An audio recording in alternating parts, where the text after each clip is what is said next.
श्री गणेश पुराण अध्याय 58 भृशुंडी ऋषींची कथा। श्री गणेशाय नमः। शूरसेनाचा मनोभाव जाणून इंद्र म्हणाला, हे राजा, गणेश भक्तीची थोरवी विलक्षण आहे। गणेश भक्तांच्या दर्शनाने इतर जण पावन होतात। मीही त्याचसाठी भृशुंडीच्या दर्शनास गेलो होतो। आता त्याची कथा ऐक। दंडकारण्यानंद नावाचे एक नगर होते। तेथे एक कोळी राहत असे। तो अतिशय दृष्ट होता। तो चोऱ्या करायचा, लोकांना अनेक प्रकारे त्रास द्यायचा।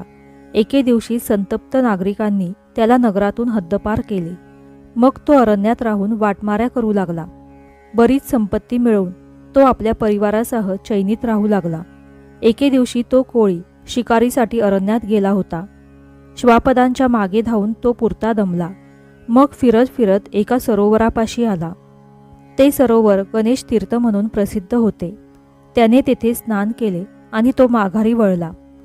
समोरून मृद्गल ऋषी गजाननाचे नामस्मरण करत येत होते।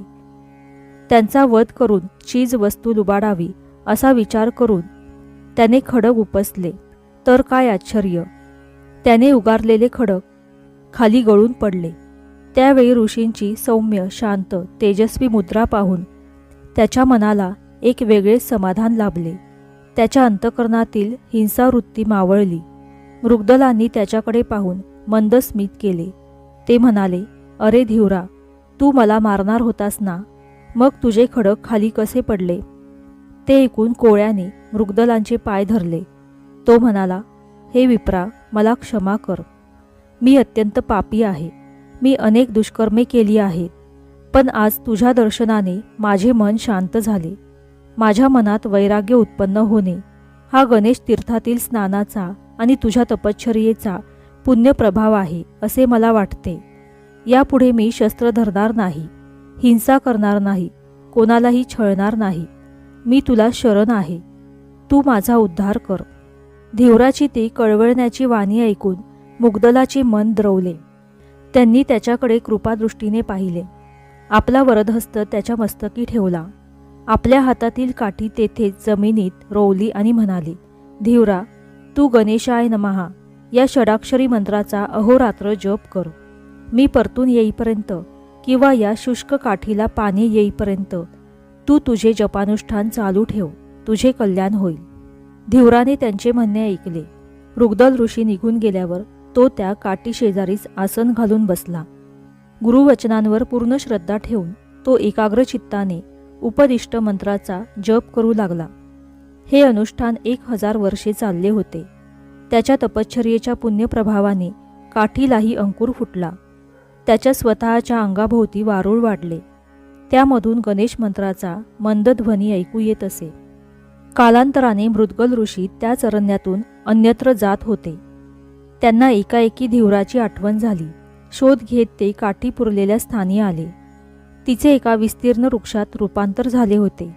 त्याच्या मुळाशी एक भले मोठे वारूळ होते। त्यामधून गणेशाय नमः असा मंत्रजप ऐकू येत होता। मुग्दलांनी तेथील वेली आणि पालापाचोळा दूर केला। हलक्या हाताने वारूळही दूर केले। आतमध्ये तपोमग्न धीवराची तेजस्वी मूर्ती दृष्टीस पडली।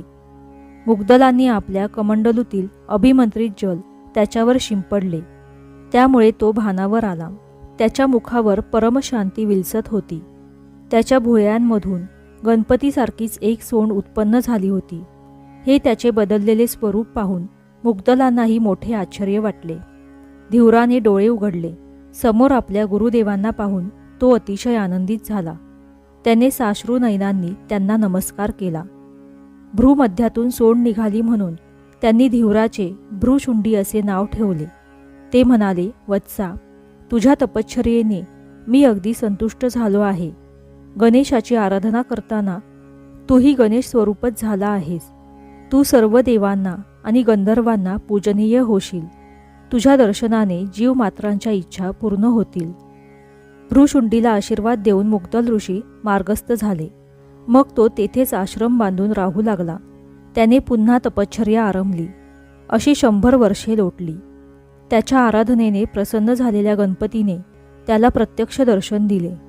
आपल्या आराध्य दैवताला सम्मुख पाहून भृशुंडी धन्य धन्य झाला।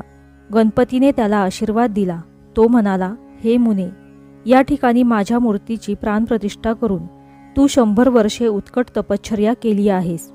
हे स्थान नामल क्षेत्र म्हणून प्रख्यात होईल. येथे जप तप अनुष्ठान केल्याने अल्पावधीत कार्यसिद्धी होईल.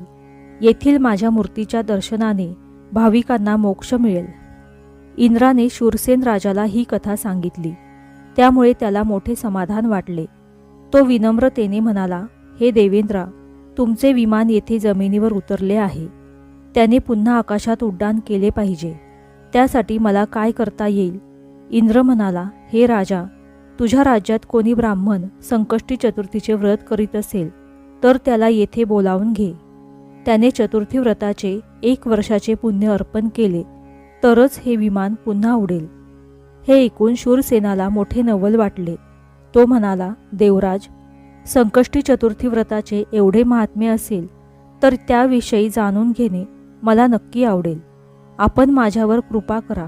हे व्रत कसे करावे, ते पूर्वी कोणी केले होते, त्याला काय लाभ झाला, याविषयी सविस्तर सांगा. अशा रीतीने गणेश पुराण अध्याय 58 समाप्त. श्री गणेशाय नमः. श्री स्वामी समर्थ.